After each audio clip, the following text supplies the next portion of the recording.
Yeah, I see it. All right. We'll have to reschedule, sir. I wonder where the same seat will say now. Please do. You got an excuse. I was looking good. I know I was looking good. All right. Colleagues from the commission, if you will, let's make our way to the dais as we have a long day ahead of us. Yep.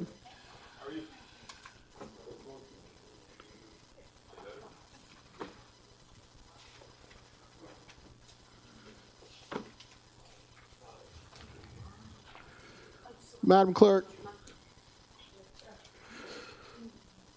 I'm glad that we're back here to reconvene to call this meeting from recess from our last meeting. The time is now 10:07. Today is Tuesday, November 25th. I'm going to take a small moment for a point of privilege from Mr. Scott Seidel, who is a giant in our arts community. Ladies and gentlemen, if you don't mind, join me in a moment of silence for the arts community and Mr. Scott Seidel and his family. Moment of silence, please.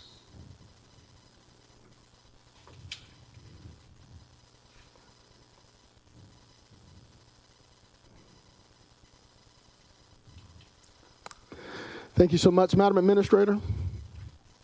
The floor is yours. All right. Good morning, Mr. Mayor, members of the governing body. We are here this morning to hopefully reach consensus and adopt our fiscal year 2026 budget. There are three primary issues left to resolve today. The first is hopefully brief to ensure we have final approval of the water and sewer rates for 2026. The second and the most important is, of course, to determine your preferred approach for balancing the general and law enforcement funds. And the third is to determine a preferred model for our vegetation maintenance. Please note that if you are unable to make a decision today on the vegetation maintenance, we can still proceed with the budget adoption, since we have allocated the same funding for all three of the respective scenarios. But we will need to resolve the first two items in order to adopt the budget and close this meeting. At the October 27th work session, Augusta Utilities presented their request to increase water and sewer rates by 6.5% because of their significant capital needs, which have been somewhat disrupted by Hurricane Helene, as well as the high inflation rates that they are seeing for the supplies and materials. If you implemented the rate as they request, it would be about $4 a month for the average 3,000 gallon a month customer. They have also requested to adjust their tap fees as the first step in moving toward market rates. There seemed to be agreement on these requests at the work session, but since you did not take a vote at that time, we wanted to verify that you are in agreement with the rate change. Director Bynum is here if there are any questions. Madam Administrator, see no questions. Please continue. Well, I'll take that back. Commissioner from the floor, Commissioner Lorna Wimberly. Come on, Mr. Mayor. Mr. Mayor, this is for the director and probably for the director of utility. I wasn't in those original meetings that you just spoke of, but I thought it was said to me that we wanted to go to a 5.5 increase, not a 6.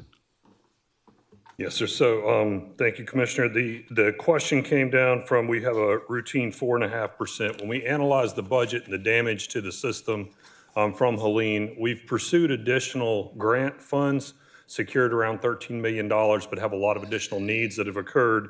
And as such, we reviewed the budget and determined that an additional 2% would allow us to build a capital cushion. And that's the reason we came forward with that request. The budget itself, we're seeing increased asphalt, pipe, material, and energy costs, as everybody is. But our goal is to try to build sustainability into the program coming out of the next 3 years. And that additional 2% increase allows us to move towards that. So how long we expect the Helene effect to last? Is this forever? No, I'm hoping that we're in the funding pipeline and the review for some additional funds from GFA and GMA. And so with that, those will not be, if we qualify and secure them, that would be about the midpoint of the year. We're probably at 6 to 18 months until we're able to fully restore all the damaged assets that were part of the hurricane. They're functional, they're operating, but our goal is to secure additional funding from federal resources, state resources that allow us to build better resiliency into those. So that's my answer for that. But the rate increase would not reflect a completion of the Helene portion of it, am I correct? And the reason I'm asking this is Helene is a significant event, and there should be an end to completion of recovery. And so, but the taxpayer look like, or the water rates will continue forever. That's my concern. Yes, sir, I understand that. So what we're continuing to see is increased electricity and fuel costs, and we consume a lot of those things. We have a large fleet. We have to run a lot of pumps. We have to run aerators, blowers, mechanical processes. Pumps always break down and wear out, and material cost, equipment costs, and all that continue to increase. What I would say is that as we go through the next year, if material costs and all that level out, we'll hold the budget flat, or we could do a budget reduction in the next year's budget. We certainly can bring everything back forward at that time. We're just trying to build enough capital to make sure we can continue to sustain and operate the water utility. Thank you, Mr. Mayor. Thanks, sir. Thank you, Commissioner from the 4th. Madam Administrator, let's continue.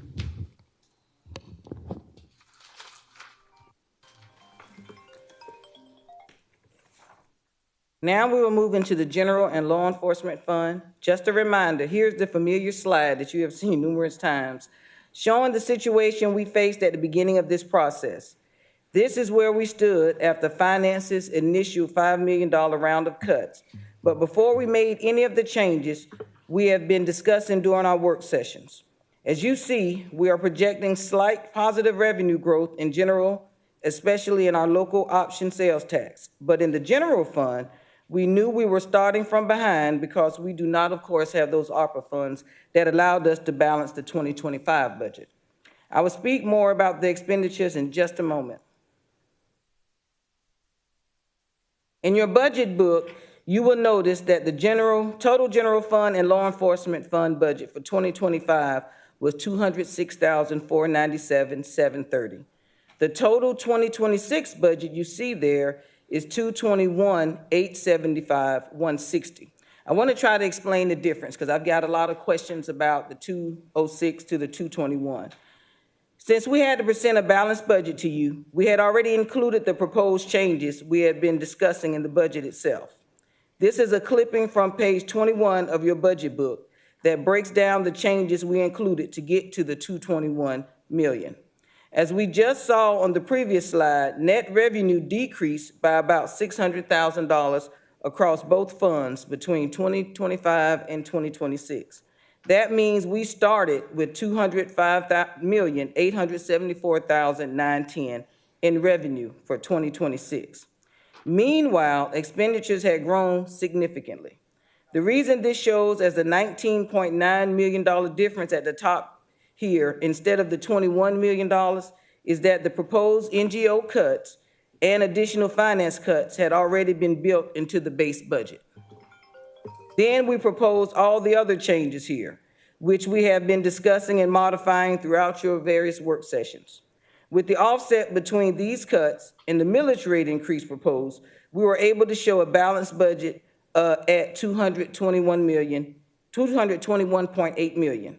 We have continued to adjust each of these items throughout the process, but this is where we started back in October, because I think many of you referred back to October in that spreadsheet showing all of the respective numbers from the 206 to the 221. Now, regarding the expenditures, we had growth in cost in both the general fund and law enforcement. I have heard some additional questions about those this week, so I just want to briefly go over them again.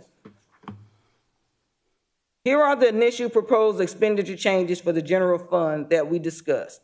Again, the biggest items were employee health benefits, the 3% COLA, the personnel for the new Superior Court judge, and our required allocation to fund balance.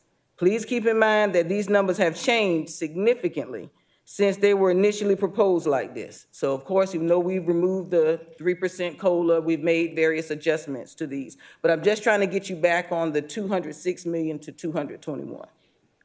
We have removed the COLA and departments have made the 2.5 million in operating cuts to many line items. But this is where that initial 7 million expenditure came from.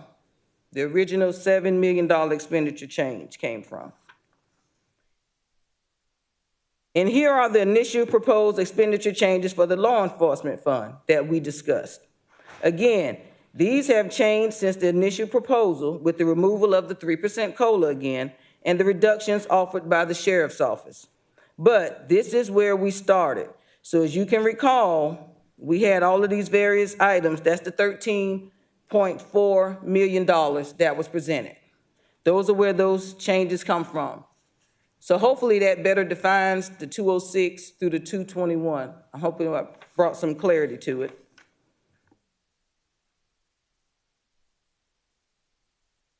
So now going into the path to balance the fiscal year 2026 law enforcement fund. This actually is the only fund that we are out of balance on and need to balance.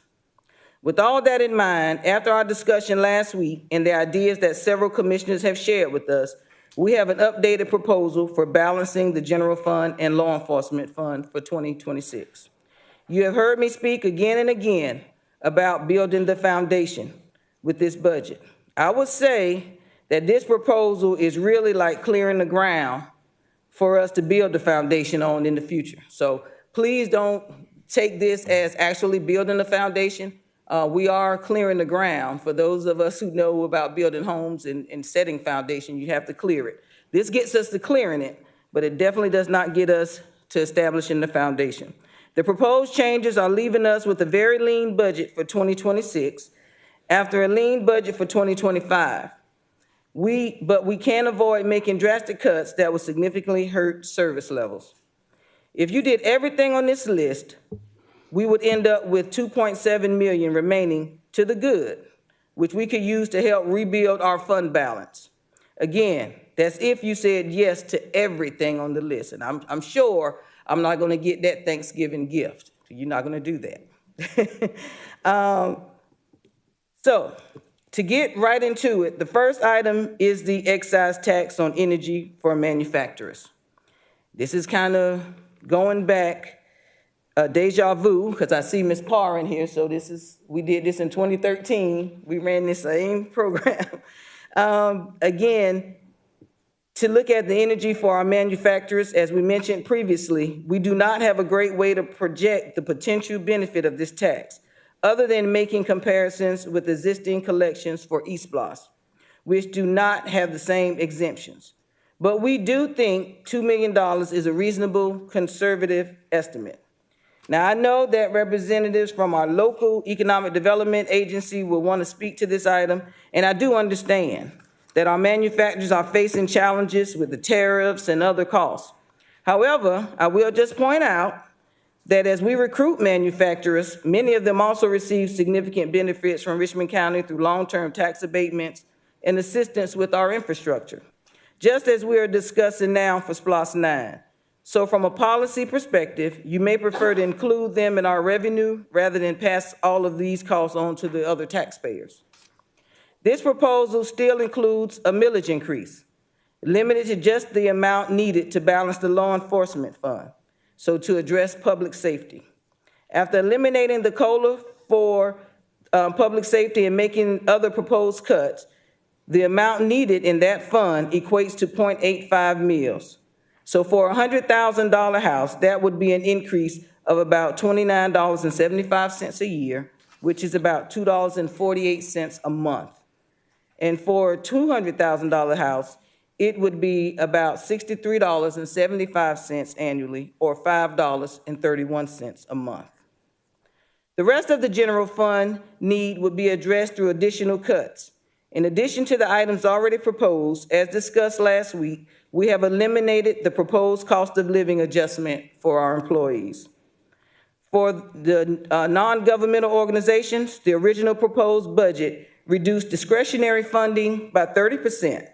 If you eliminated all discretionary funding, and we provided each of you a list and highlighted it, the discretionary items, as some commissions have suggested, that would be an additional savings of nearly $1 million.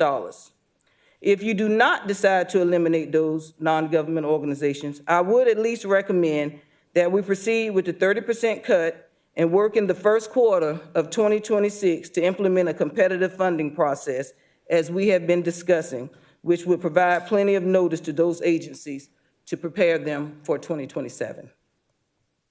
The only real stopgap measure in this presentation is a hiring freeze, proposed here for 3 months. That is a one-time savings for as long as we have had it in place. If we implemented a freeze, we would allow departments to make the case in writing for critical hires. The $1 million listed here is basically an estimate based on our current vacancies over and above our normal lap salaries. And finally, we could do an additional 2% across the board cut for a total of 5% cut. I've heard Commissioner Garrett state that many times about the 5%. We have already exempted the sheriff and district attorney from this additional cut. Based on the prior round, I imagine some additional offices will say they can't make further reductions. So we would need your approval to enforce it across departments. Again, if you agree to make all of these cuts and impose the excise and tax and millage rate increase, we will project having $2.7 million remaining to help rebuild our fund balance. Now, I will pause and open up the floor for any respective feedback. Thank you, Madam Administrator. Commissioner Wimley, you were in the queue. I see you dropped off. I'm going to recognize the commissioner from the first, Commissioner Jordan Johnson, and I see the business community is here, so if you guys would designate someone to come up to talk about the excise tax, we'll give you an opportunity to do that. The first commissioner from the first, Commissioner Johnson. Thank you, Mr. Mayor.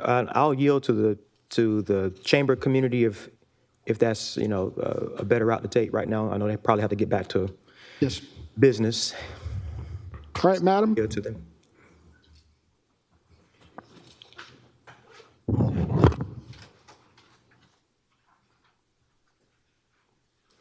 If you were for the record, please state your name and who you represent, even though we all know you. Yes, good morning. My name is Angie Cox. I'm the president and CEO of the Augusta Metro Chamber of Commerce. And thank you, Commissioner Johnson and Mayor, for the opportunity to be here this morning. On behalf of the Chamber's Board of Directors and members of the Chamber, we appreciate the opportunity to address this body.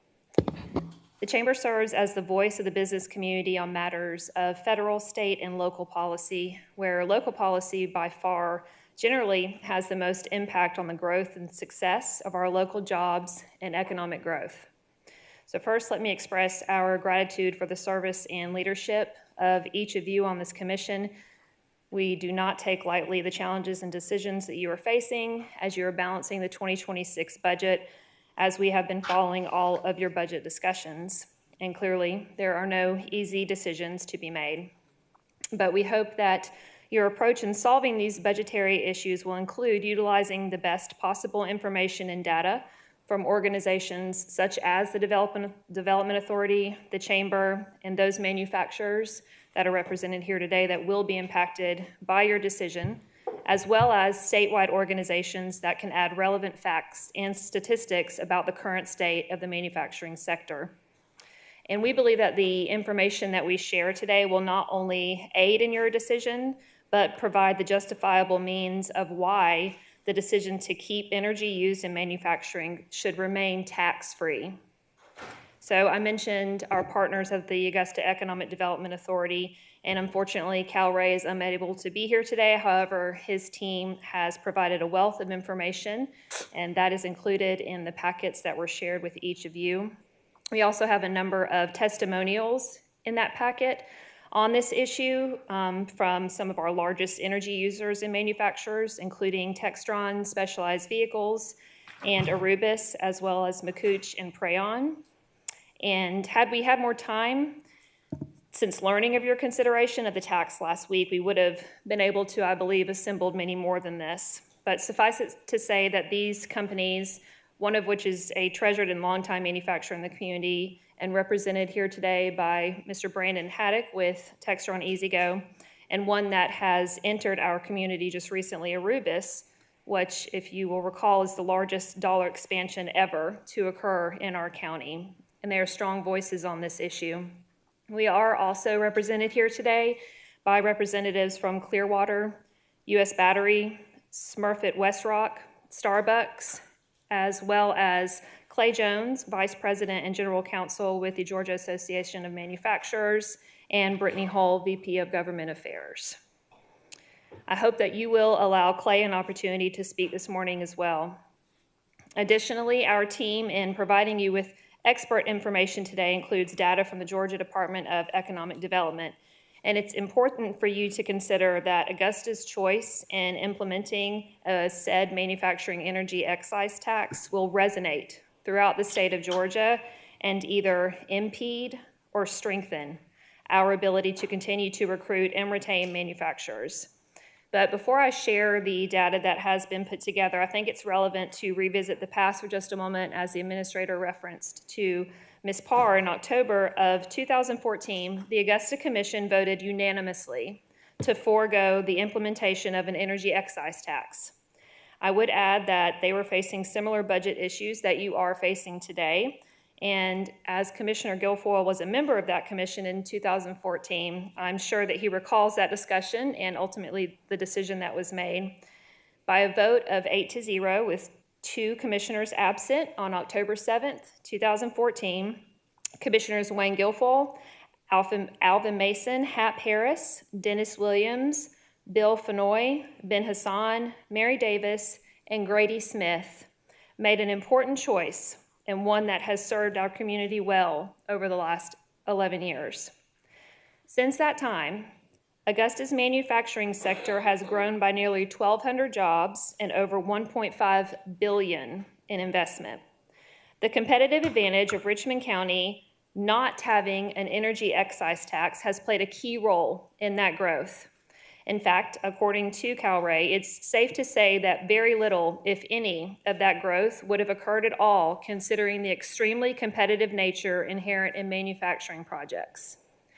These expansions and new manufacturing investments include companies such as ScienceCo, Arubis, Starbucks, PureCycle, and others. So for those commissioners who saw the wisdom in opting out against that energy excise tax and supported instead an opportunity for new jobs over the last decade, we say thank you, and we hope that that is the decision that you will all make today.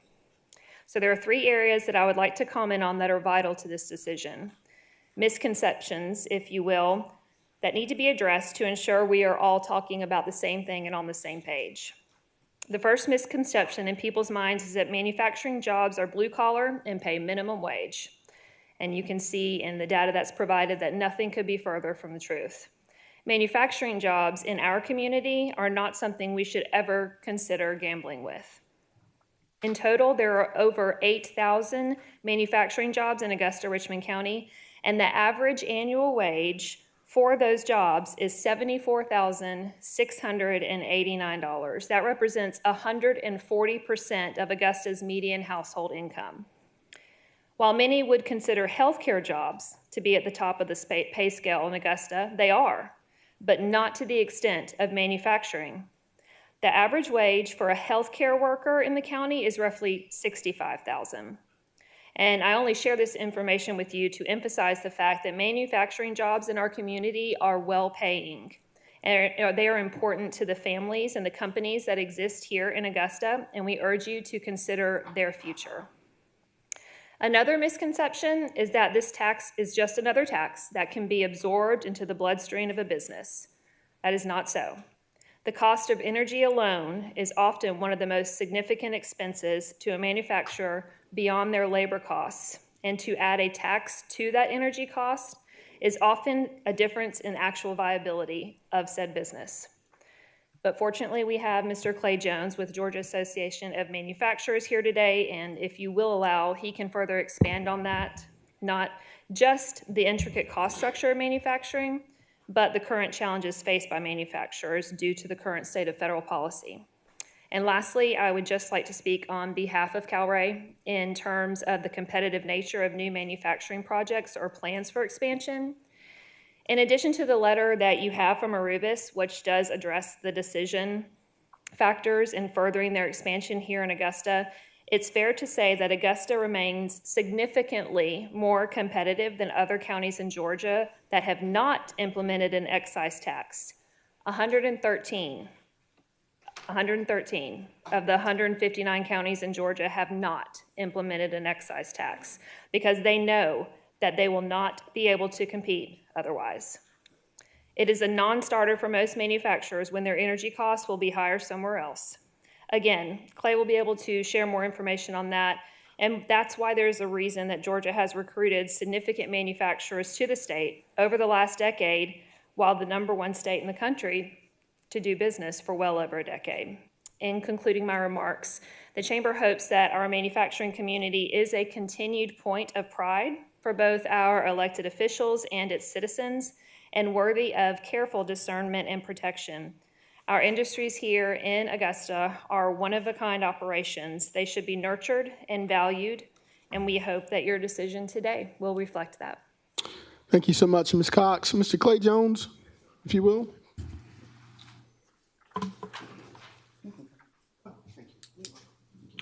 Welcome, sir. For the record, please state your name and who you represent. Welcome, Mayor Johnson and members of the commission. My name is Clay Jones. I'm the Vice President and General Counsel for the Georgia Association of Manufacturers. We are celebrating this year 125 years of representing our manufacturing community here in the state of Georgia. We do that by advocating at the General Assembly, before the Georgia Public Service Commission, EPD, DOR, other places like that, wherever our members' interests are at stake. And actually, this is not my first appearance with you. I was here in 2014 as well and spoke when you were considering this excise tax at that time, and we thank you for making the decision to join the majority of counties and not doing so. I'm proud to say also we have a number of our members in the Augusta area, and many of them have joined us here today. Ms. Cox mentioned Brandon Haddock of Textron Specialized Vehicles. If you guys could just raise your hands as I mention you. We also have with us Wayne Griffin of Clearwater Paper, Eric Reuter of U.S. Battery, Scott Kirchhoff and Rich Madre of Starbucks, and David Ellis of Smurfit Westrock. Also with me is my colleague and friend, Brittany Hull, who is our VP of Government Affairs. I want to make a confession before I start, and that is that I am not an expert on your budget. I'm not here to tell you how to spend your money. I'm not here to tell you how to work out of the problems that you're having. GAM is a partner with many local communities around the state, and we work with them. We understand the budgetary pressures you face. So I don't come in here suggesting that I know better than you do how to run your county at all. But what I do hope to do is to ask you not to impose this energy excise tax. I do hope to offer a little perspective because I have 30 years of experience in the energy area in Georgia. First with 10 years with a private law firm and then for the last 20 with GAM. And I also have had enough experience to know the perspective of manufacturers when it comes to their input costs, when it comes to where they locate, how they make investment decisions, and how energy plays into that. So I'd like to make 4 points, if I can. First, I want to talk about the importance of manufacturing to Georgia communities and build on what Angie said a few minutes ago. As she also said, I want to talk about the challenges that manufacturers are currently facing, including energy costs. Third, I'd like to give a little bit of background on the elimination of this tax, why it occurred, and what happened in the wake of eliminating the sales tax on energy. And then I'd like to conclude by giving you some reasons I would hope would urge you not to adopt the tax. So first of all, the importance of manufacturing. In our view, manufacturing is the backbone of the Georgia economy. All segments of our economy are important, but manufacturing is unique and special because it creates all the things that we use. Everything in this room was created by a manufacturer. It creates wealth for local communities by producing products that are sold across our state, across our nation, and to all corners of the world. Manufacturing jobs, as Angie mentioned, higher than average wages. In 2022, the Department of Labor of Georgia said that manufacturing wages were 1.1% higher than the statewide average for non-manufacturing employment. You might not think that's such a big number. When you take Atlanta out of that, that number jumps to 15.2%. And it sounds like from the statistics that Angie mentioned this morning that y'all are doing even better than that here in Augusta, Richmond County. That's quite an average wage for a manufacturing employee here. Significant for our communities outside of the metro Atlanta area. Manufacturing also offers benefit packages that are superior to the average benefit package offered in other non-manufacturing positions. Currently, there are 427,000, roughly, Georgians who are employed in manufacturing. As of August of this year, the total manufacturing output in the state of Georgia for manufacturing in 2023 was $77.2 billion. That's 9.8% of our gross domestic product. But most importantly, you can consider all those numbers, and they are very impressive. But most importantly, manufacturing drives the rest of the economy. According to our partner, the National Association of Manufacturers, for every dollar spent in manufacturing, there is an impact of $2.64 on the overall economy. For every manufacturing job added, we add 4.8 other jobs to the economy because manufacturers require support from all sorts of service industries. This is what economists call the multiplier effect, and it's very important. Manufacturing creates prosperity for communities in which they operate and life-changing opportunities for their employees. So second, what are their challenges that these manufacturers are facing right now? Well, quite a few. They're operating in a harshly competitive international environment. They are not competing across the street. It is not gas station to gas station or Publix to Kroger. They're competing with companies all over the world, in other states, in other parts of our state, but all over the world. They face challenges with the anti-competitive practices of many of those nations to try to undercut our products. In recent months, we've seen the impact of tariffs. It's been very uneven across the manufacturing sector, but it has created significant challenges for many, and you've seen some contraction because of it. They face challenging supply chain issues, finding skilled workers, and the impact of recent inflation on the raw materials and equipment needed to make their products hasn't made it any easier. And here's the kicker. They can't always just turn around and raise their prices. Because of the competitive environment they're in, it's sometimes not even possible to do so and stay viable. So that leads to the question about energy. How important are energy costs? Well, quite simply, very, very important. Sometimes even determinative regarding where investments are made. Energy is a major input cost to manufacturing production. One-third of our nation's energy use is in the manufacturing sector. We work with our members in many ways to try to reduce the upward pressure on energy costs. We do a lot of that at the Georgia Public Service Commission, but I hope also we're trying to do that today in speaking with you. And in my 20 years of talking with manufacturers, there are many factors that go into investment decisions. Whether government is business friendly, what kind of workforce do you have, what are your labor costs, but always mentioned in those conversations is the cost of energy. And those apply whether we're expanding or contracting.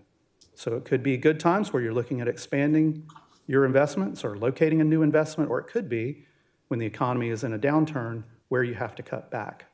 They look at the costs of doing business. They compare state to state, and yes, they compare county to county. Often those investment decisions are made internally. If you have a company with multiple locations in multiple states, they have to decide where investment's going to go. You might not even ever see that decision because it might be made internally, and they're trying to make that decision based on where they think their investment will bring the most jobs and the most profitability. So, eliminating the sales tax. Why do we do this? Why was this important? In 2012, the General Assembly eliminated state sales and use taxes on energy used in manufacturing, including the state and local taxes. They did provide, and this is why we're having this discussion today, that local governments could reimpose a replacement excise tax in an equivalent amount to match what would otherwise have been applied to energy through the local sales tax. So we're not here to dispute your authority to do this. You absolutely can do it. We're just here to suggest to you that it would not be wise to do so. The sales tax was eliminated over 4 years until it was completely eliminated as of January 1st, 2016. So it started in 2013. The vast majority of counties, as mentioned in the previous comments, nearly 3/4 of all counties did not reimpose an excise tax. And since the initial slew of ones who did, only one county has adopted it since, and they ultimately repealed that decision. So we're right back where we started at the beginning of this process. So we led the charge, our association led the charge to eliminate this tax. And why do we do that? because as of 2012, Georgia was facing a manufacturing investment crisis. We were one of only 7 or 8 states in the entire country that charged a sales tax on energy used in manufacturing. We were the only one in the Southeast. We were continually losing to Tennessee, to South Carolina, to North Carolina, and others. And energy costs were often identified as a major reason why we were losing those investment competitions.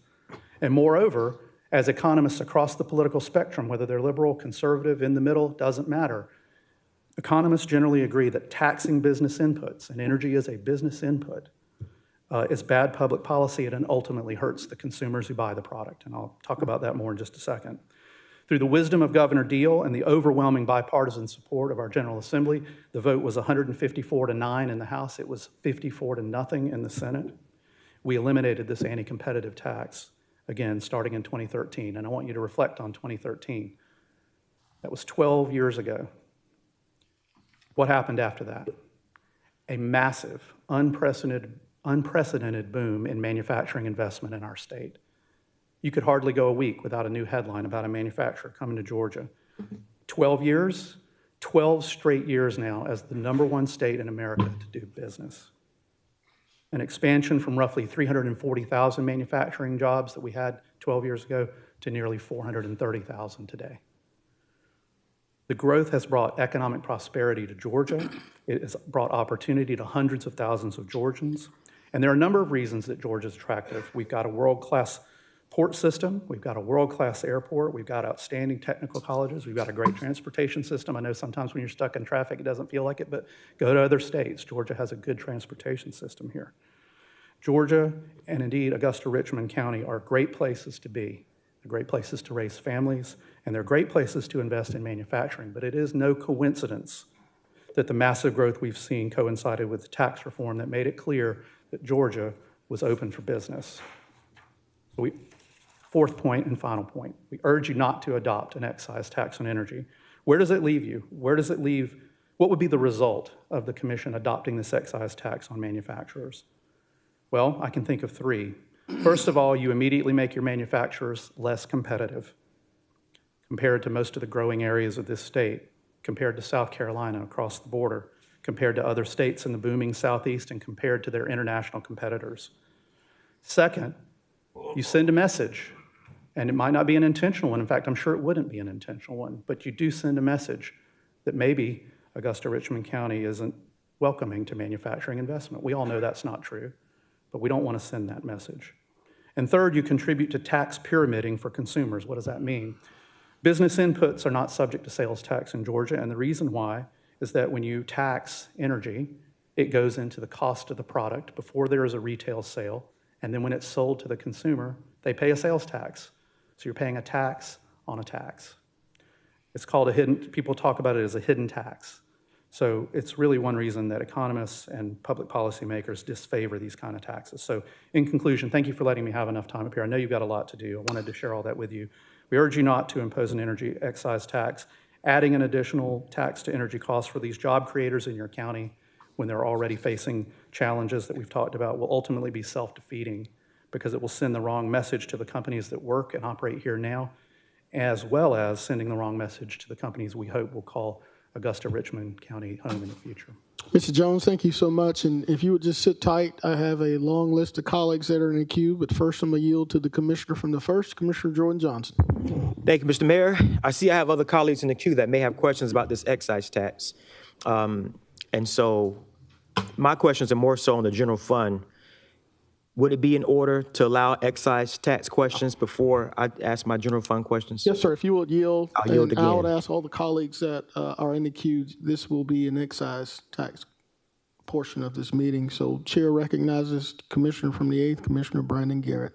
Thank you, Mayor. And thank you both for speaking. And I'm hoping you didn't waste your time because I'm just going to put it out there. I think that we need to take this off the table. I think it's totally ridiculous to even consider this in regards to what we're trying to build here in Augusta.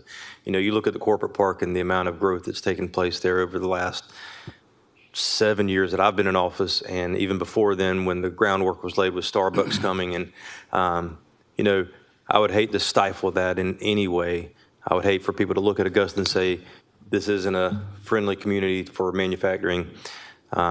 So, Mayor, I'd like to get a consensus among the commissioners to remove this from consideration.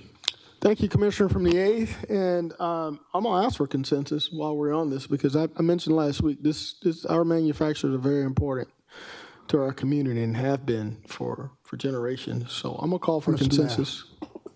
All right?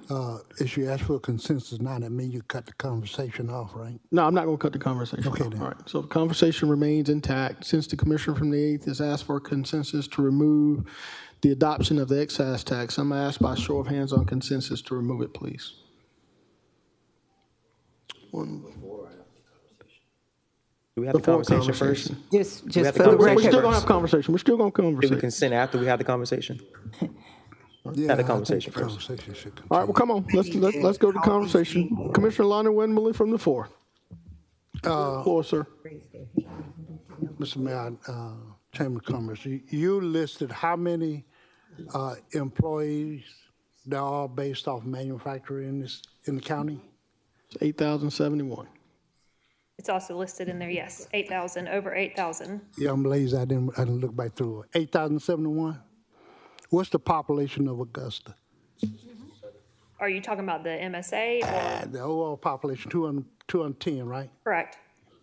So when you take that 8,000 out of there, so my question to manufacturer is, and I'm not here for the excise tax in putting it back on there, but here's the deal.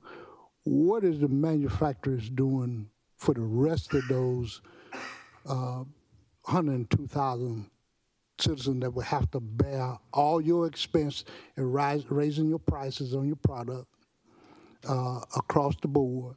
So what can manufacturers do to help reduce this burden of leaving this excise tax off? Well, thank you, Commissioner, for the question. First of all, Commissioner Garrett, I want to say I'm not sorry I made the trip up here. It's been a pleasure to meet with all of you. The answer to the question is what they're already doing is creating an investment in your county that is supporting not just those 8,000 jobs, but multiple other jobs around the county. I don't know what the multiplier effect is for Augusta specifically, but like I said before, for every manufacturing job that you have, the estimate is 4.8 other jobs to help support that industry. It brings growth, they provide other tax revenue. The key point with this particular tax is that it does nothing really other than make their product more expensive and creates a tax on a tax. And that's why we got rid of it, and that's why we've seen the growth in response to having a more competitive tax structure in our state. Thank you. Thank you, Commissioner Wimberly. Commissioner Mayor Pro Tem Wayne Guilfoyle from the 10. Thank you, Mr. Mayor. Ms. Angie, thank you for coming before us and bring Ms. Supar along with you, as well as all the manufacturers. How did we get here? We doing nothing different than what you would do as running your companies. If you ran into a $21 million deficit, you have your tariffs going up on your products. You got your health insurance going up. You got your insurance on your building, your liability. Everything has gone up, including Georgia Power for most of us. So what we did was we put everything on this table. And excise tax was one of them. Laying off employees was one of them. Furlough was one of them. Cutting the NGOs, cutting out entities that's not part of Augusta Richmond County, including doing the 3 to 5% cut across the board. We're doing the same thing that businesses would do. This excise tax was an opportunity, but it's not an opportunity for Augusta Richmond County. I don't think it's a benefit whatsoever. If anybody who hires the most people, that would be easy, go at 1,350 people, half the amount of employees that Augusta Richmond County has. Starbucks, thank y'all for being here. Arubis, that's going to be a big manufacturer. Smelting plant. But we do appreciate y'all coming. Again, as Brandy Garrett, hopefully we did not waste time, but at least you get to see how the world of our government runs but we did have to lay everything on the table to get to this point. Thank you. Thank you for coming. Thank you. Thank you, Mayor Pro Tem. Commissioner Wimble, I still see you in the queue. Is there something additional you want to add regarding this excise tax before I call? All right, mistake. All right. So at this point, we're going to call for consensus on not adopting the excise tax on manufacturers. By show of hands, please. It is unanimously adopted, but Commissioner Clark from the 5th, is there anything additional you'd like to add to this? Well, so I think, Madam Administrator, I think one of the things that you all have been giving us as far as plans, this was included in one of the options, correct? Yes, sir. All right, so if we don't go that direction, where do we shift? Madam Administrator. Yes, sir. So we would just have to look at other options because that was a $2 million increase for the revenues. So we'd have to fill that $2 million Yes, sir. gap. Yes, sir. And to, I think Commissioner Guilfoyle's point earlier, you know, the governing body directed us to bring back all of our various options. Yeah. What are the options for us? That's right. So we understand the importance of our manufacturing groups. We understand the importance of that to our community. However, when we were charged to bring back every option, any revenue option, we brought back that option. I did not want to meet again with Ms. Parr or Mr. Jones. And now they're bringing Ms. Cox and everybody else with them. So we are glad to see you here today. However, that was one of the options to bring in additional revenue. Yeah, and I mean, I know we're working through this, and I think it's abundantly clear everything's on the table.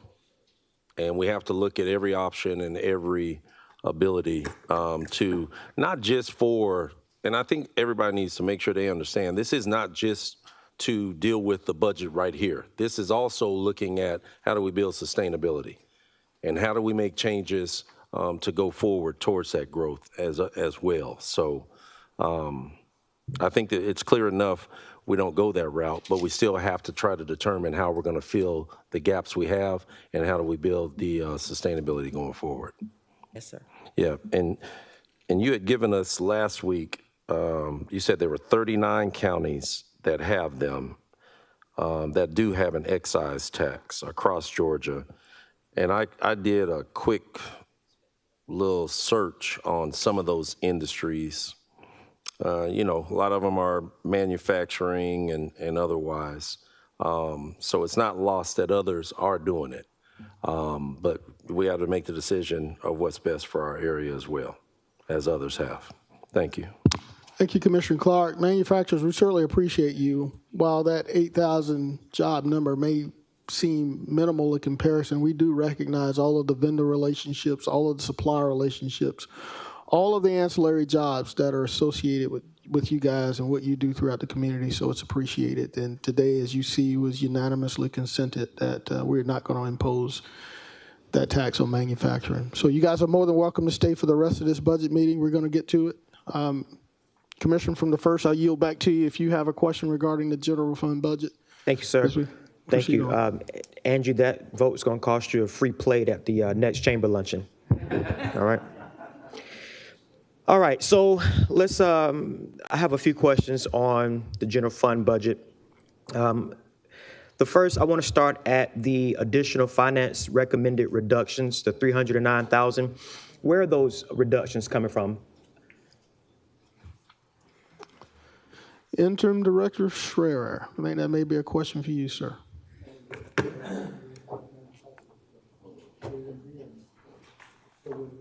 Thank you guys for being here. Safe travels back home. Thank you. Thank you for the job. Happy Thanksgiving.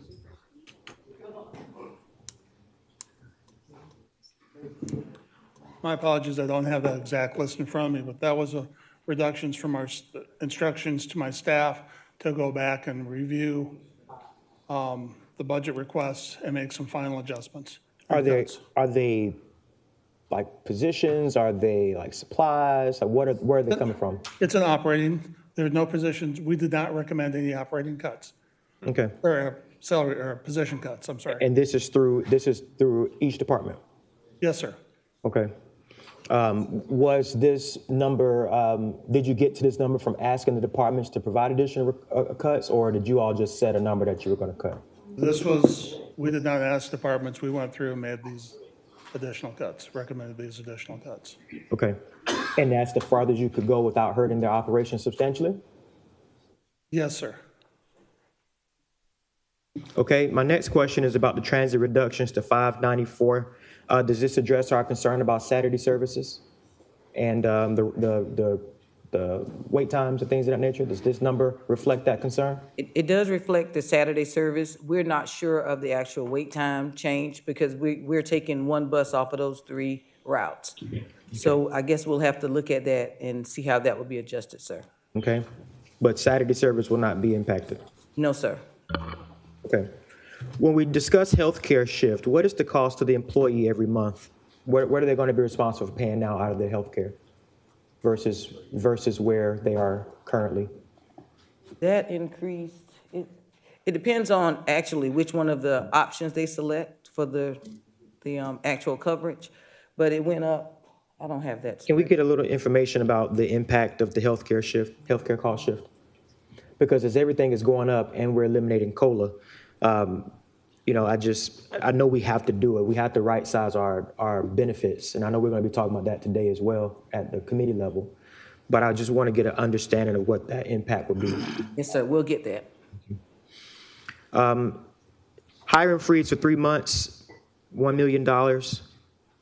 If we increased our hiring freeze duration, 6 months, you know, things of that nature, would that amount to more savings, more cost savings? Yes, sir, it could potentially double the amount that we've submitted for the 3 months. Where do we come up with the 3 months versus a 6 months or something higher? Just to see how it would actually go with the freeze, because, you know, of course, we wouldn't be putting any freezes on public safety.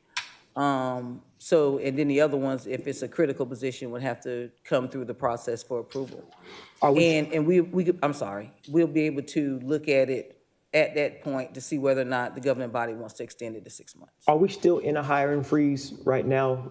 I know we were considering doing some consolidations of departments, and I know we implemented a hiring freeze. Did we ever implement No, that sir. freeze? No, We didn't sir. do that? Okay.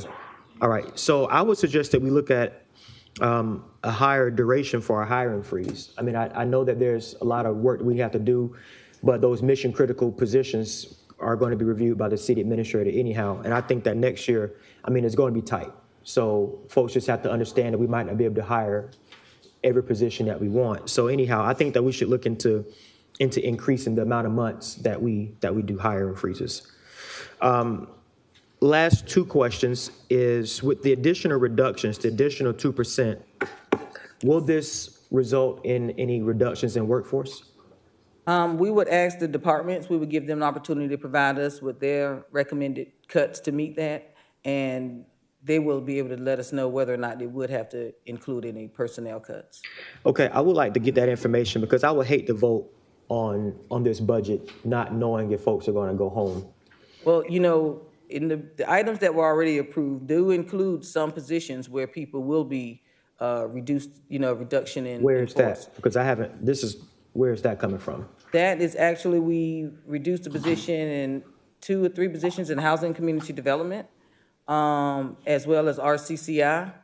And I was under the impression that those positions were vacant, or they were vacant positions and positions that we just no longer needed. we do have a couple of those positions. I think it's like 6 to 7 of those positions do have actual personnel. So how many, you said 6 to 7, so as of right now, there are only 6 to 7 positions that will be Yes, sir. reduction, so only 6 to 7 out of the entire correct. That's correct. organization. Okay, I would like to know if an additional 2% would amount to more positions being cut. And then lastly, well, actually 2 more, and then I'll yield. Did we look into the potential of having some type of occupancy tax, Verbo, Airbnb, things of that nature? We mentioned last budget cycle that we wanted to try to look into implementing some of those as additional revenue sources. Have we had a chance to look into what that looked like?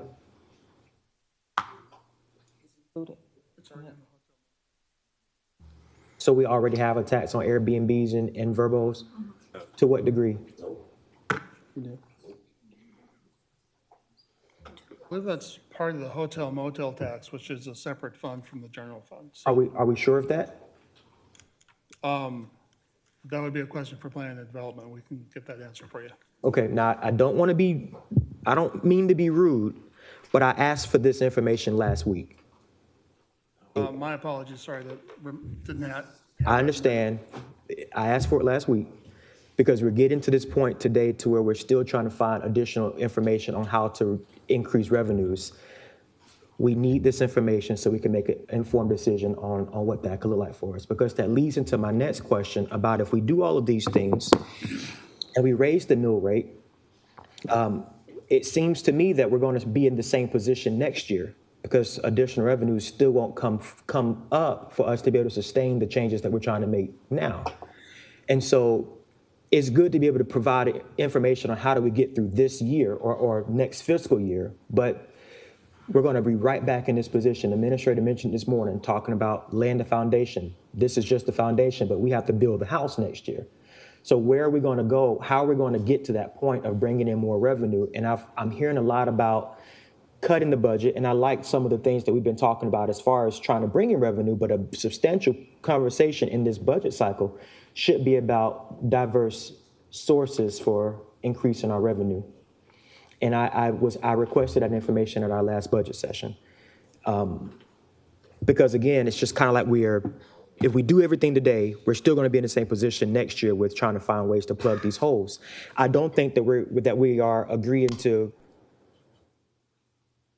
I don't think our monitors just went off. Oh, I'm sorry. Oh, okay. I'm sorry. There we go. I don't think that we're agreeing to keep our transit system the way it is. We're not agreeing to never give a COLA. So like we're going to have to find those funds to be able to get us where we're trying to go. So I mean that's what I'm asking questions about. So is this what we're saying? Yes, sir. This is the project that you guys, the rates that you agreed upon. But is this for Airbnbs and Verbos? Oh, no, this is the employee healthcare that you asked about. Employee healthcare. Okay, I'll pause and hear that, and then we'll go back to the revenue portion. Can you explain this? Yes, sir. In October, the commission adopted new rates based on salaries. So this is the HMO wellness plan is our most populated plan. So for an employee making up to $50,000, their cost would go up $6 per pay period. From $50,000 to $100,000, it would go up $8, and over $100,000, it would go up $15 per pay period. Okay, all right. And this is what has been in our open enrollment packages that is going on right now. Okay. All righty. Well, just to reiterate, I'll need that information about occupancy taxes and get a clear understanding about the hotel motel and what's included. Commissioner Johnson, short-term rentals are included. Short-term rentals are Yes, included. sir. To what degree? On the actual 8% tax that we're doing? Yeah. With the excise, not excise, hotel motel? Okay. And we recently adopted it as a governing body to increase that tax, where a portion goes to the Coliseum Authority and the remainder goes to Augusta Richmond County's general fund. Well, yeah, I remember us doing that with the legislative delegation, but I didn't remember if we included those short-term rentals, because we were having conversations about the short-term rentals, especially over in the West Augusta area. So I didn't know if we had come to that conclusion. And I honestly don't think that we have come to that conclusion specifically for those short-term rentals. But if we can get a better understanding of that, I think that'd be helpful, because I think we just increased the fees on the hotels. But I know we had very extensive conversations about those short-term rentals. We got the expert in the room in that they run the master's rental. President Cox, can you come just for the record? And I know General Counsel. So for the hotel motel tax, that is collected on all short-term rentals to include Airbnb, VRBO, if they are abiding by the law. So every single home that is rented for masters in Richmond County, 8% is collected. Okay. And then it's split accordingly, but it did increase from the 6% to 8% October 1. So it was included? Okay. I see General Counsel, Mr. Mayor. Million, Yeah. How much? average of about 2 million is what I believe would be going into the general fund. That is correct. Okay. All right. You have a question directed to the general counsel? Well, with that 2 million that's going into the general fund from those short-term rentals, is that going to the Coliseum, or could we use that to offset some of what we're discussing here? We agreed as a governing body, a portion goes to the Coliseum Authority. I think it's a 50-50 split. I may be wrong, but a portion of it goes to the Coliseum for the operating of the new James Brown Arena and their operations, and the Convention and Visitors Bureau. You're exactly right. Destination Augusta. Thank you. All right, I'm turning plug, and I'm glad you're in the queue because the time is now 11:06, and we need some direction as to where we're headed. Right now, we should be headed to executive session. If you don't mind, please, can we have that meeting? Can we recess this meeting again? Give us some direction, please. Mr. Mayor, you can recess this meeting to continue the debate, but you cannot take additional meetings until this is concluded. You do have the ability to do committees at the regular appointed time, but there would be a gap in time. I was also in the queue just to address Mr. Johnson's issue. The short-term rental policy that's been kind of debated a little bit would pick up hotel motel taxes for the casual person, but the more corporate platforms, Airbnb, VRBO, they do pay hotel motel tax. So you're trying to pick up the other people that do that, and that would try to pick up that. And if I'm not mistaken, the split is basically 3.5%, 3.5%, and 1% to Augusta on the hotel motel tax, but the 1% is to be used for, again, kind of tourism-related projects. And so when you say pick up the other group, how do we get to that point? Well, Because that could amount to additional revenue generation, correct? I don't know the extent of the issue, but what we're proposing in the short-term rental is that there'd be an obligation for someone to get a business license and register. And at that point in time, there would be some tracking of their revenues that they'd be paying taxes from. There are many short-term rental folks who don't believe they're obligated to pay lodging taxes, and the proposed short-term rental would pick up that, but I don't have an idea of what. I would think the bulk of things are probably already going through your more national platforms, but there would be some additional revenue, I would hope. Would there need to be additional policy change or just greater enforcement? Well, If it's enforcement, how do we get to that? Is there like a registration that folks have to go through? What do we need? And I'm only asking these questions because it sounds like that there's an additional pot that we can pull from that we're not capitalizing on. Mr. Vassar and I spoke actually yesterday during the I guess you say commission recess. We were going to revisit. There's a draft of a short-term rental policy that we would like to just tighten up and have that available for y'all for January. I don't think that you could. I think it'd be just a shot in the dark how much is untaxed rentals in that regard. I don't think there's any background information to provide that. But I was just pointing out that there are some short-term rentals that are not taxed, but I think most of them are. Thank you.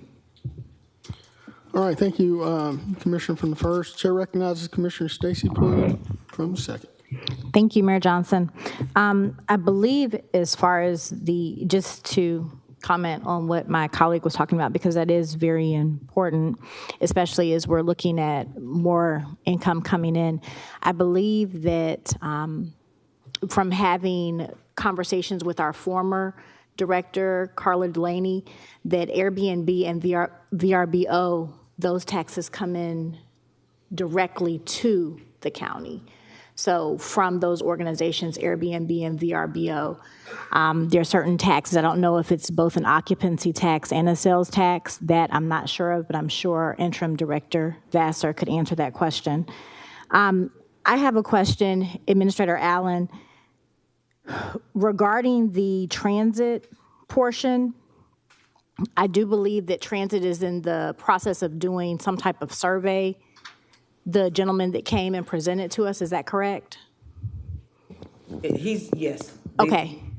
So if changes need to be made once that survey is complete, are we going to be considering those changes that need to be made with this reduction in their Yes, ma'am. budget? We would bring that information back to the governing body. Okay, so those changes could be made. Yes, ma'am. Okay. HCD, I know that there was a presentation done with Housing and Community Development. How many positions would be, you said 2 to 3 positions are already cut in RCCI. How many exact positions are being cut in HCD?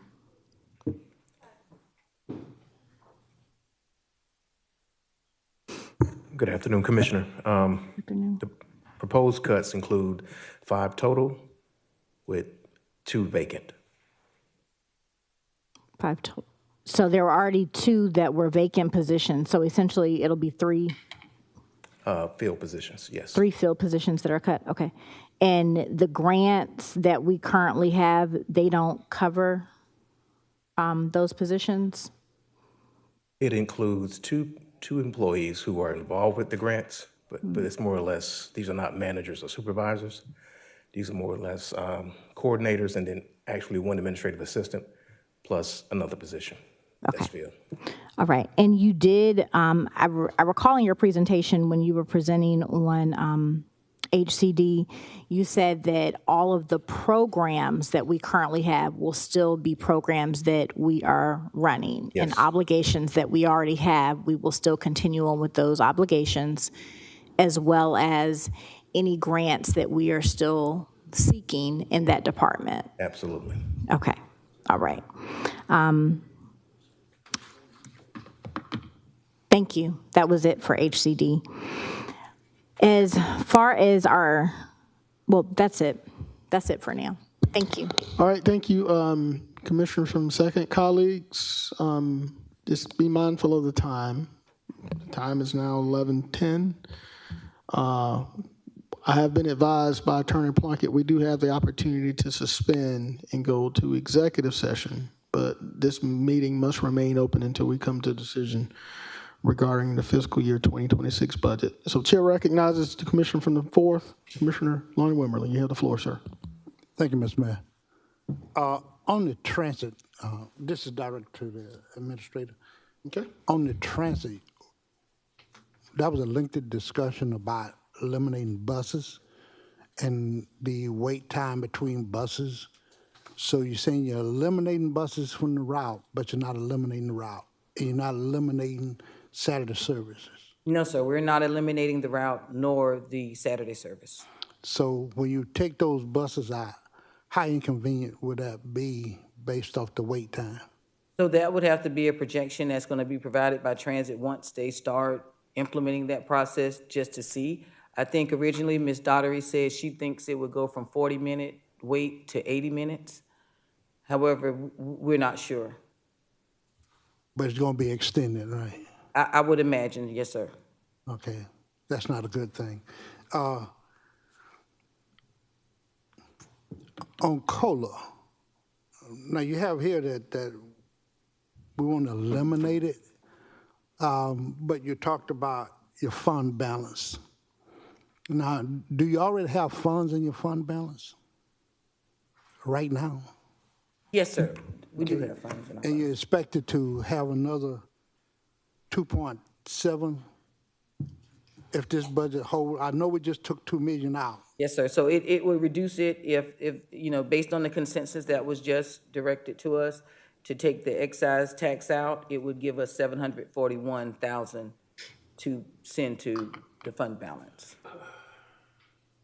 So that in itself totally eliminate the possibility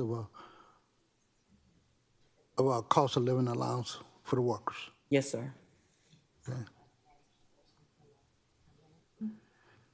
Now going back to the hiring freeze, you came up with 3 months, and I don't know what prompted you to get to 3 months.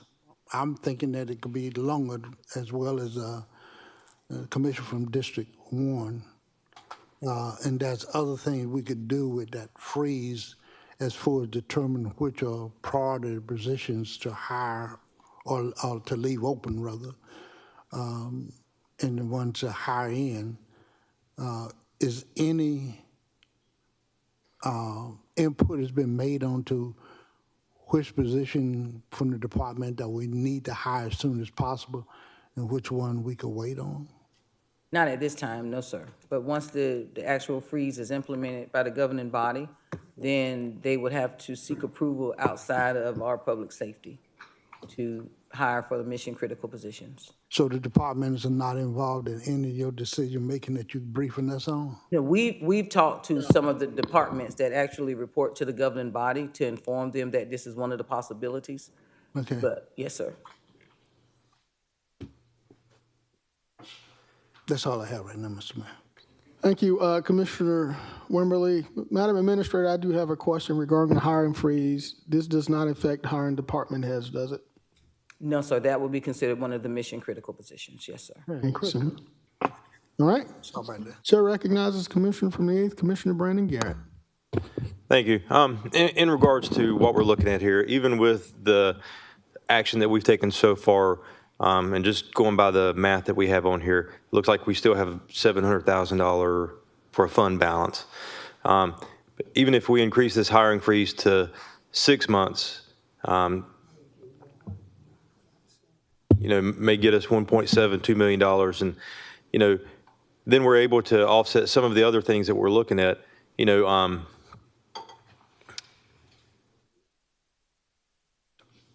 before we go into a recess to go to legal, is there any way that you can work on this page to show us some of the action that's taken? And would you like us to take farther action before we go to that recess in regards to changes that we want? If there is a consensus on any respective changes, we could definitely have that brought back by the time we come out of legal. All right. Yes, I'm talking, that one we already know, Commissioner Scott. We'll take off the 2 million. I think Angie's waiting for me to take that off before she leaves. She'll follow me out of here and follow me home. So we're gonna make sure that goes off.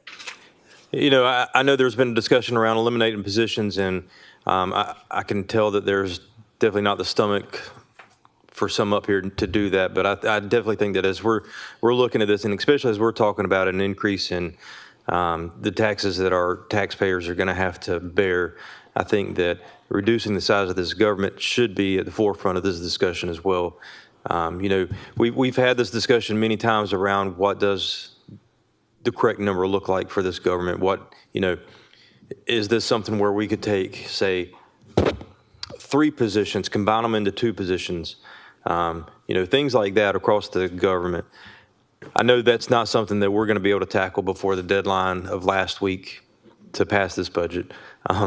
But I think long term, we have to look at sustainability, and, you know, we're talking about lots of big things here, big numbers, but, you know, even as you start going through line item by line item, you know, $10,000, $20,000 for certain things that are increased or decreased or that's not spent, but yet they're still fully funded the next year. Those are the things that don't make sense to me, but you start adding up that $10,000, $20,000 per line item, and all of a sudden you have a pretty substantial amount of revenue that we're talking about that could be shaved.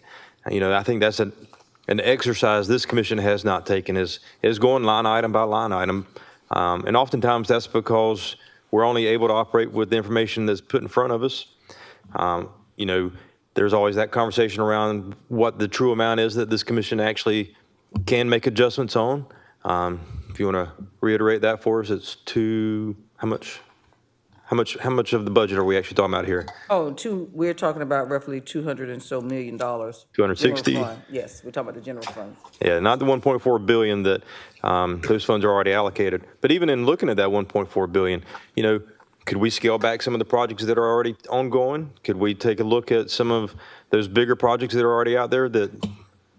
Yes, so you could look at some of those. Most of them are contractual debt, you know, contractual or debt services like the Coliseum Authority and things like that. Bonds on our, you know, utilities, Augusta Utilities, water and sewer bonds. So things of that nature add up totally into the final budget. Sure. All right. So in regards to taking action, just to give something else for us to come back to after this recess. You know, I'd like to see what is the stomach here to do a 3-month hiring freeze, I mean, a 6-month hiring freeze. All right, thank you, Commissioner Garrett. We're going to ask for a consensus, 6-month hiring freeze. That gives us an opportunity to save an additional $1 million. Is that approximate, Madam Administrator? Approximately, yes, sir. Approximate $1 million. All right, we're going to have that consensus in just a second. Commissioner, Mayor Pro Tem Wayne Guilfoyle. Thank you, Mr. Mayor. I would like to thank District 1 Commissioner for bringing this up as far as extending this. But Madam Administrator, I know what's going to happen if we implement a 6-month hiring freeze. We're going to start getting text messages from our director saying, y'all should have thought about this. So when we go to legal, it would be good to find out the repercussions, especially from the upper staff department as far as the management side of it. Because if you have a director that's going to be retiring, they can't hire somebody to fill their seat. That's where I would be concerned is a succession within that department. The other thing is that this is for Attorney Plunkett. I had talked to the intern finance director, and he said this probably be a question for you, sir. Years ago, Mr. Brigham, Commissioner Jerry Brigham was on the floor. They implemented a bed fee, and that bed fee went to the transit, HCD, and one other department. I know we're going to probably have to tread lightly on this, but as far as the increase in it from $1 to $1.50, I think the intern finance director said it can't exceed whatever we charge for the bus ticket. I don't know what the bus ticket is, to be truthful, because when I rode the city bus, they didn't charge me. So you could enlighten that. So there's a tourism enhancement fee that you're referring to as a bed fee. It's $1 per night for hotels and motels in Augusta. Those dollars first go to debt service with the Laney Walker Bethlehem transaction with the URA. The next part of it goes to the convention center. Right. And then the next dollars, if there's excess dollars, goes back to Laney. It may go to transit, but then it goes to additional projects in Laney Walker and other parts. I think it's Harrisburg is next. So all of those dollars, whatever amount they are, have been earmarked. The other part of it is as you're describing, is that you can't charge a fee that would be greater than the benefit. And so, as you may be familiar with, there's a lot of litigation over fees versus taxes. And so we would suggest that the fee is reasonable today, but I think increasing the fee may cause some questions about whether or not it should be challenged. So I would highly recommend you not touch the tourism enhancement fee. Thank you, Attorney. Thank you, Mr. Mayor. Yes, sir. Thank you, Mayor Pro Tem. Lonnie Wimberly, Commissioner from the 4th. Mr. Mayor, before we go to a consensus on this, why don't we just go into our recess here and come back, because I think it's going to be a long discussion on this. And I'd like to add this. I sent y'all a document that have a lot of what we're skirting around and trying to make decisions on. And I came up with some solid figures to use.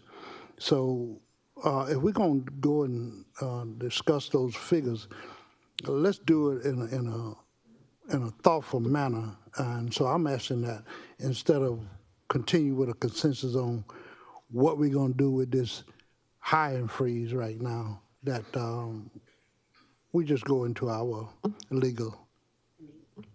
Thank you, Commissioner. Commissioner from the 4th. Colleagues, I think the administrator and finance are asking for some direction as to where they need to find savings or opportunities. I know we have agreed unanimously to eliminate the adoption of the excise tax, but is there anything else that they can be working on while we are suspended? He's asking that we not call for consensus on the 6 months, that we. Yeah, I'm just Just not under consensus. Just They not can on work on consensus. it. They can work on it, all right? Yeah.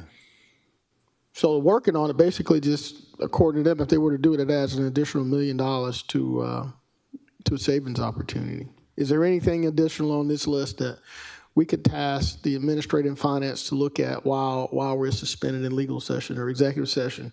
I know Commissioner Johnson had some questions regarding some of the additional recommendations through finance. Hopefully they could have those for us. He's also asked for some additional questions regarding the 2% reductions, how it affects the other either departments or elected officials, whether it leads to headcount reductions. I don't know if we'll have that during our recess, but perhaps that's an opportunity to engage there. Is there anything else additional? So if, Mr. Mayor, if the governing body could address the items pretty much highlighted in blue, those are the ones that we can have, because the other ones have previously been discussed and consented.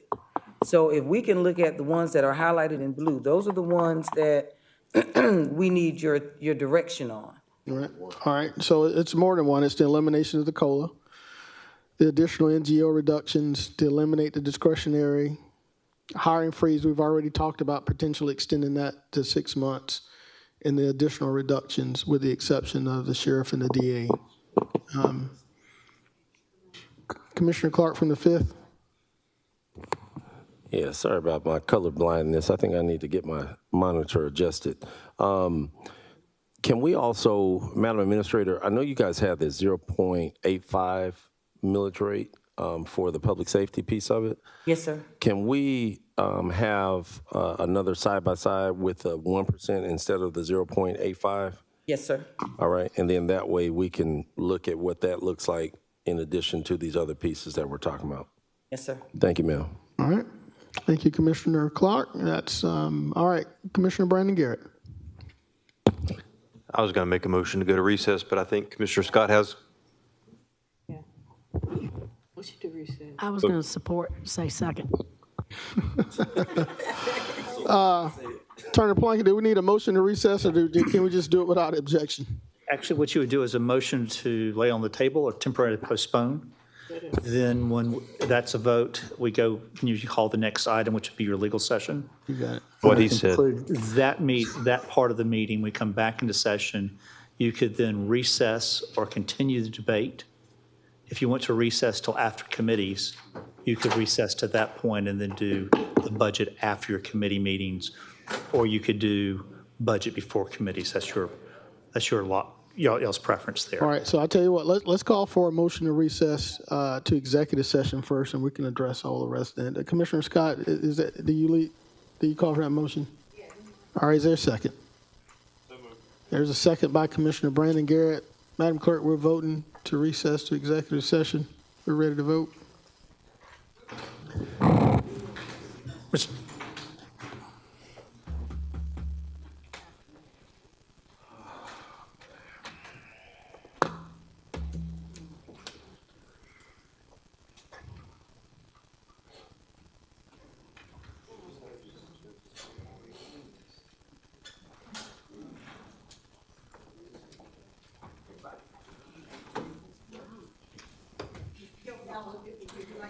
In the vote to recess? Yes, ma'am. Okay.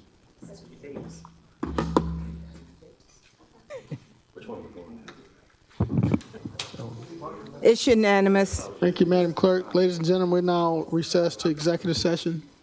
Thank you so much.